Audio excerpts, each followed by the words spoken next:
Oof. Yep, those were a little bit more takeoffs and landings than expected. Hey guys, welcome to another video here on the AviationPro channel. In this video I'd like to share my story of my worst real-life flight. Now, I've already shared my story of my worst VATSIM flight. Make sure you watch that, there should be a link somewhere popping up. But in this video I'd like to share the story of the worst flight that I've experienced as a passenger in the real world. And this flight takes us all the way back to 2008. Now, I was going on holiday to the US and Canada to visit the family as well in Seattle, and we were flying Continental Airlines back in the day, still, you know, in a separate airline, now part of United. We were flying Continental Airlines from Amsterdam to Newark in order to continue our flight after that from Newark to Seattle later on. Using the same airline. Now, at the time I was 13 years old, so you can imagine that my heart started to beat faster about the idea of flying this long flight and flying in the US. So great fun, I really looked forward to this flight. And we did the flight from Amsterdam to Newark in the Boeing 757, and I think this aircraft looked really great. It's not really the most comfortable aircraft for a long haul, but in general I really looked forward to this flight. Now, problems actually already kind of a little bit started on departure. Once we boarded the aircraft, we were still being parked at the gate for quite a long time, and apparently there were some problems with the displays aboard the aircraft. So I can only imagine now what those problems might have been. The gate actually kind of, you know, was removed from the aircraft, but it then actually came back to let some technicians on board in order to fix the problem. Luckily, the problem was fixed and we were able to depart out of runway 24, heading for the US. So the cruise was rather uneventful. We had our, you know, standard chicken with rice, and it was just a pleasant flight. And especially as a kid, you know, seeing those big Rolls-Royce RB211 engines and just flying in general, it was just an amazing feeling. Now, of course, the Boeing 757 is not the aircraft with the largest amount of range.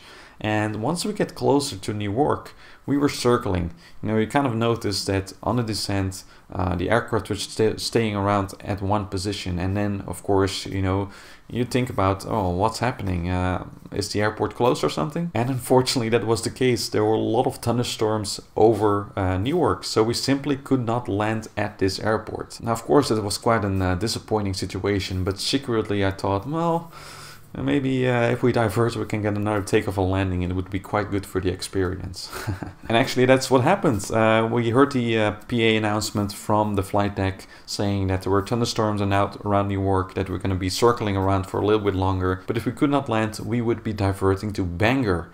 I had no idea where Bangor was, but I, you know, noticed that the aircraft was flying a little bit north, so I thought, well, okay, that's going to be fun. Another extra landing and takeoff as a bonus. You don't hear me complaining. Now, we diverted to Bangor, and of course you can imagine that this delays the flight immensely, and there were some other aircraft parked as well, including a Boeing 767-400, I believe, from United, and some others. Now, what was really fun about this airport is that we actually were able to see some A-10 Thunderbolt aircraft at that airport. I am hearing an airplane now as well. I have to look. Alright, couldn't see it. But anyway, it was quite interesting to see these military jets and the A-10 Thunderbolt. I mean, I played a little bit of Battlefield 1942 with the Desert Combat expansion, so I knew what this aircraft was all about. So it was quite interesting to see.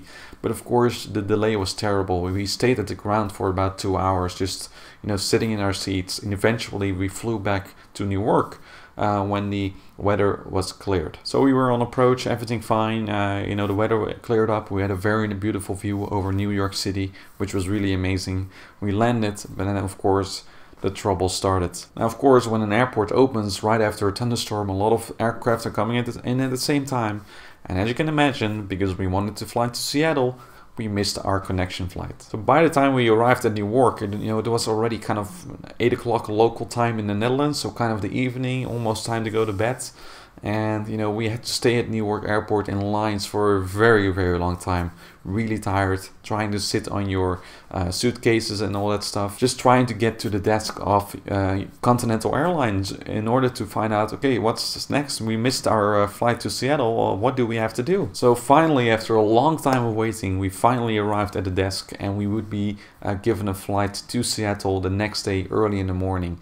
So very, very tired. We were given a hotel. We were going to that hotel in some sort of bus somewhere around New York. I don't even know where it was. So we went to the hotel, basically went to sleep immediately, and then wake up again early next morning. Now, luckily, by flying from the Netherlands, you kind of wake up early in the morning in the US automatically because of your biological rhythm, basically. So even though we had a very long day before us, we went up early in the morning to go back to New York in a typical New York cab, driving past New York City, which was really nice during the sunrise.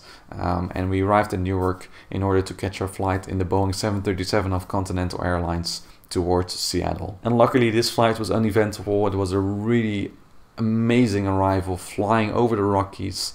It was just beautiful. It was like the aircraft was flying, through the Rocky Mountains at very low altitude.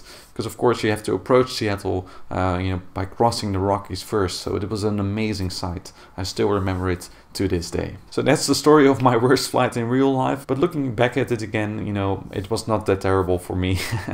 I mean, I really enjoyed it. It was kind of adventurous. And the beautiful extra experience that we gained by seeing New York City on approach and seeing New York City in the morning as we drove in that yellow cab around New York, going back to the airport and flying an awesome approach over Seattle in the morning. I mean, that made up a lot for the bad stuff that happened the day before. I mean, in general, I'm not a person that complains a lot, and I'm not gonna complain about this day either, because again, it was just adventurous. Of course, it was a pity that we could not spend another full day with our family in Seattle.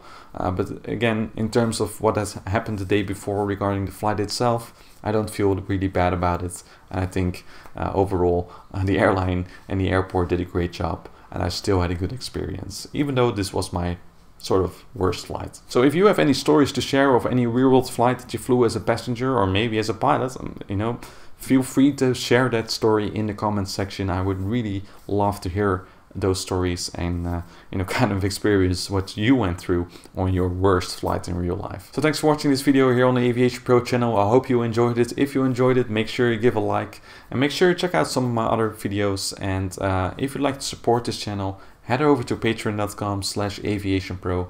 Your help would be very much appreciated. For now, I'd like to thank you for watching, and I will see you next time.